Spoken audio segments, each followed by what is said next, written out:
पानी बहुत बचता है, कम समय में भी आ जाती है, तो खर्चा घटता है, मजदूरी घटती है। यहाँ मशरूम पैदा करने वाले, मक्का पैदा करने वाले, मिर्च पैदा करने वाले किसान भी हैं।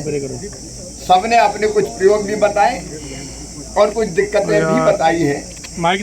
किसानों से चर्चा करके, संवाद करके और कैसे बेहतर हम किसानों की सेवा कर सकते हैं, देश की सेवा कर सकते हैं खेती बाड़ी के माध्यम से, क्योंकि उत्पादन बढ़ाना है, लागत घटाना है, किसान का मुनाफा बढ़ाना है।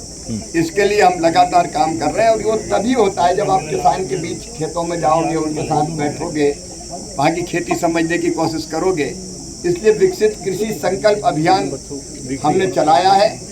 दोनों सरकार मिलकर यहाँ पंजाब में भी साथ चला रही है, ताकि हमारे साइंटिस्ट सब जाए खेतों में किसानों के बीच और किसानों को यहाँ की माटी, यहाँ की जलवायु, यहाँ की माटी में कौन कौन से पोषक तत्व है, नाइट्रोजन कितना है, फास्फोरस कितना है, पोटास कितना है, ऑर्गेनिक कार्बन कितना है, उसको ध्यान में रखते हुए इस एग्रो क्लाइमेटिक जोन में कौन सी फसल की किस्में ज़्यादा बेटर हो सकती है, उसके बारे में भी किसानों को जानकारी दे रहे हैं। और किसानों को जिस तरह का शोध और रिसर्च चाहिए, कि समस्या ये है तो शोध वैसा होना चाहिए, ऐसा नहीं कि दिल्ली में बैठ के शोध कर लो, तो उसकी जानकारी भी वैज्ञानिक किसानों से ले रहे हैं। और मेरे लिए तो बहुत सौभाग्य का दिन है कि पंजाब के किसानों के बीच में आने का मौका मिला, उनकी सेवा करने का मौका मिला।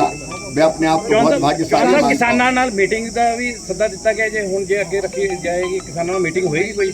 नहीं, अभी हम केवीके में मिलने वाले हैं, तो वहाँ भी चर्चा करने वाले। ये बड़ी मीटिंग और बड़ी सभा का कार्यक्रम नहीं है। एक चावल, ये तो छोटी संख्या में चर्चा करके चीजें समझ में आती है। तो केवीके में भी अभी एक पंजाब के किसान बार बार कहते हैं कि चावल हम नहीं उगाना चाहते, क्योंकि पंजाब की सरकार भी ये कहती है कि पानी उससे खत्म होता है, कोई और फसल उगाई जा सकती है।